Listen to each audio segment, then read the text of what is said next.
উদ্বোধনী অনুষ্ঠান নিশ্চয়ই দেখেছেন। এর মধ্যে কেমন হলো জানার পাশাপাশি প্রথম খেলা যেটি কিছুক্ষণের মধ্যেই শুরু হবে, আপনার দৃষ্টিতে কে এবার ভালো করবে? উদ্বোধনী অনুষ্ঠান ঘিরে আসলে সবসময় একটা বাড়তি আকাঙ্ক্ষা প্রত্যাশা কাজ করে, কারণ প্রত্যেক বছর একটা চ্যালেঞ্জ থাকে। বিশেষ করে কাতার যে স্ট্যান্ডার্ড সেট করেছে 4 বছর আগে উদ্বোধনী অনুষ্ঠানের, সো এইবারের এক্সপেকটেশনটা অনেক হাই। 3টা দেশ মিলে হচ্ছে, কিন্তু মুশকিলটা হচ্ছে যে এই কারণেই উদ্বোধনী অনুষ্ঠানটাকেও আসলে ভাগ করে ফেলা হয়েছে। 3টা দেশে একটু একটু করে হবে। ফলে আজকের উদ্বোধনী অনুষ্ঠান সত্যিকার অর্থে বলি একমাত্র শাকিরার পারফরমেন্স ছাড়া বাকি কোনো কিছু আসলে খুব একটা মন ভরেনি আমাদের, কারণ তার প্রতি আসলে আমাদের সবার হচ্ছে বা ভালোবাসা কাজ করে, তাই। ইয়েস, এবং তার চেয়ে বড় কথা হচ্ছে তিনি অনেকদিন পর বিশ্বকাপে আসলে ফিরলেন। 2010 সালের তার সেই ওয়াকা ওয়াকা গান এখনো কিন্তু সেটাকেই আসলে মানুষ মনে রেখেছে। তো এবারও তিনি থিম সং করেছেন, তার পারফরমেন্সটুকু ছিল। এছাড়া আসলে খুব বেশি চমক উদ্বোধনী অনুষ্ঠানে মেক্সিকো অন্তত দিতে পারেন। এখনো কানাডা পর্ব বাকি, ইউএসএ পর্ব বাকি। খেলায় যদি ফিরি, আসলে শেষ পর্যন্ত তো আকর্ষণের জায়গা সেটাই। বিশেষ করে ওপেনিং ম্যাচ যেটা, এটা খুবই নস্টালজিক একটা ম্যাচ। 2010 সালেও এই দুটো দল মিলে বিশ্বকাপ শুরু করেছিল। সেবার দক্ষিণ আফ্রিকা আয়োজক ছিল, এবার মেক্সিকো আয়োজক, এবং দক্ষিণ আফ্রিকা এখানে খেলতে এসেছে। এবং দুটো দলেরই অসাধারণ ফুটবল সমর্থক, ফ্যান, সাপোর্টার আছে। এখন আপনি যদি বলেন কে ভালো করবে, এই মাঝে তো আপনার কাছ থেকে জেনে নি আপনি কোন দলকে সাপোর্ট করছেন? ওকে, ইফ দ্যাট ইজ অ্যালাউড, তাহলে আমি বলবো যে আমার দল এখন বিশ্ব চ্যাম্পিয়ন। আমরা এখন বিশ্ব চ্যাম্পিয়ন। সো আমার কাছে তো মনে হয় যে আমার দল আবারও বিশ্বকাপ ফাইনাল খেলবে। আমাদের আরেকজন অতিথি কিন্তু জার্মানির সাপোর্টার। ও, জার্মানি, যারা গত 8 বছর ধরে প্রথম পর্ব পার হতে পারেনি। না, আমরা খুব ভালো খেলি, আমরা শৈল্পিকভাবে খেলি, আমরা ফাউল করি না খেলাতে।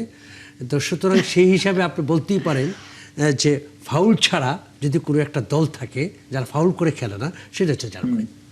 না, ঠিক আছে, এবারও তাহলে ফাউল ছাড়া খেলেন এবং প্রথম রাউন্ড থেকে যেন বিদায় না হন, অন্তত সেই চেষ্টাটা বা শুভকামনা। আমরা ভালো খেলতে চাই।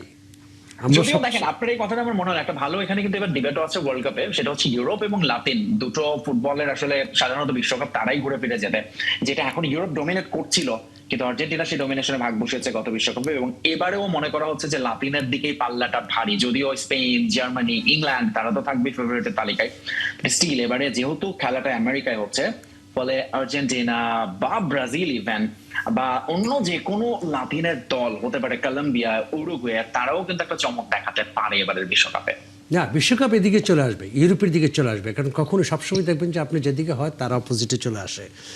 তো লাস্ট টাইম 1994 ইউএসএতে হয়েছিল ব্রাজিল চ্যাম্পিয়ন, তারও আগে 86 মাঝে মাঝে তো ব্যতিক্রম তার উদাহরণ হয় আর্জেন্টিনা চ্যাম্পিয়ন। না, ব্যতিক্রম কখনো উদাহরণ হয় না। অলরাইট, বাট ইয়েস, ইউরোপের আসলে এবারের ওয়ার্ল্ড কাপের হট ফেভারিট। আপনি যদি বলেন যে বিশ্ব ফুটবল ঘিরে তো যে কোনো স্পোর্ট ঘিরে একটা বাজির একটা দর কষাকষি থাকে, এবং সেটাতে কিন্তু সবচেয়ে হাইয়েস্ট বাজি বা আমি বলি যে সমর্থন সবকিছু মিলে স্পেন আসলে এবারে মনে করা হচ্ছে হট ফেভারিট। অনেকটা 2010-এর সেই বিশ্বকাপ যে দলটার একটা ভাইব বর্তমানে স্পেন দলে আছে। আর্জেন্টিনার কাছে কিন্তু জার্মানি কিন্তু জিতেছিল। হ্যাঁ, জার্মানি তো মানে জার্মানি তো আপনি ভালো, খুবই ভালো খেলে। মাঝে মাঝে একটু না, আমি যেহেতু আমাদের আরেকজন অতিথি জার্মানি সাপোর্ট, আপনি জার্মানি এবং সে আর্জেন্টিনা, এজন্য বললাম। না না, ঠিক আছে। এইবার খেলাটা আপনি বললেন যে শাকিরার পারফরমেন্স ছাড়া আপনার এইবার উদ্বোধনটা খুব বেশি একটা ভালো লাগে নেই। তো এইখানে আমি একটু, যেহেতু আমি এই অনুষ্ঠানের কারণে আমি আসলে সেভাবে দেখতে পারিনি, তো এই যে সকারের দেশে ফুটবল, মানে আমরা ফুটবল, ওরা বলে সকার, এবং আমেরিকা তো এটা জনপ্রিয় না আসলে ফুটবলটা সেইভাবে। তো আমেরিকার এই আয়োজনটা নিয়ে আপনি যদি বলেন যে আমেরিকা আসলে কেন এটা আয়োজন করতে গেল এবার, কেন এটা মেক্সিকোর থাকলে আমার মনে হয় যে এটা অনেক বেটার করতো তারা। বাট এখন আপনি তো খুব ভালো করে আমার চেয়ে হয়তো আরো ভালো জানবেন, সেটা হচ্ছে ফুটবল বিশ্বকাপটা এটা আসলে একটা পলিটিক্যাল টুল হিসেবে ব্যবহার করছেন ডোনাল্ড ট্রাম্প বা আমেরিকা, তারা সেটাই চেয়েছে। তিনি পিস প্রাইজ পেয়েছেন ফিফাকে দিয়ে, বিশ্বকাপ আয়োজন করছেন এবং এটা সৌজন্য, এবং তিনি তার সমস্ত রকম পলিটিক্যাল এজেন্ডা এই ওয়ার্ল্ড কাপে বাস্তবায়নের চেষ্টা করছেন। আমরা দেখেছি যে ভিসার কড়াকড়ির ক্ষেত্রে এটা কিভাবে হ্যাম্পার করছে ওয়ার্ল্ড কাপে, এবং ফিফা যে ফেয়ার প্লের কথা বলে এই বিশ্বকাপে আসলে সেটা আর ফেয়ার থাকছে না। স্পেশালি আপনি যদি আমি একটা দলের কথাই যদি বলি, ইরান, তাদের সঙ্গে যা করা হচ্ছে এটা আসলে কোনো, ইরানকে তো দিচ্ছে না, ভিসাই দেয়নি, ইরানের ভিসা বাতিল করেছে।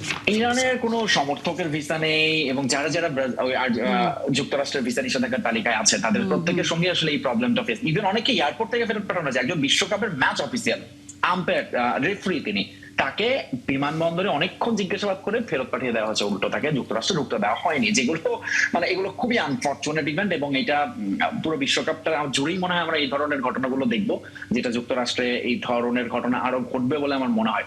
বাট ওভারঅল শেষ পর্যন্ত আসলে মানুষের নজর ওই খেলাতেই চলে আসে, এবং আজকে রাতে আর কিছুক্ষণের মধ্যে যখন খেলাটা শুরু হয়ে যাবে তখন আসলে আম জনতার নজর ওই খেলার মাঠেই থাকবে। হ্যাঁ, তখন আসলে এই ঘটনাগুলো কিছুটা হলেও আমরা আসলে দূরে সরিয়ে রাখবো। যেহেতু খেলার কথাই বলছিলেন, আমরা জানি যে অস্ট্রেলিয়ার সাথে হচ্ছে বাংলাদেশ ঐতিহাসিক জয় পেয়েছে এবং One-day সিরিজ series। তারা জিতেছে।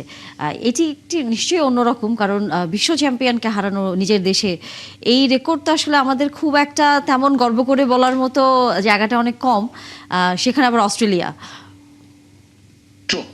প্রথমত হচ্ছে অস্ট্রেলিয়াকে আমরা 21 বছর পর একটা ম্যাচ হারাইলাম ওয়ানডেতে, এবং 2 দিনের মধ্যে আরেকটা ম্যাচ হারে আমরা সিরিজও জিতে নিলাম, যেটা আসলে আপনি ধরেন 5 বছর আগে বললে হয়তো এটা চিন্তা করাটা একটু কঠিন হতো। বাট বাংলাদেশ গত কয়েক বছরে ওয়ানডে ফরম্যাটে দারুণ ভাবে কামব্যাক করেছে। ঘরের মাঠে এটা কিন্তু টানা 5 নম্বর সিরিজ জয়, এবং অস্ট্রেলিয়ার সঙ্গে সামনে টেস্ট সিরিজ আছে, বাংলাদেশ সেখানেই খেলতে যাবে।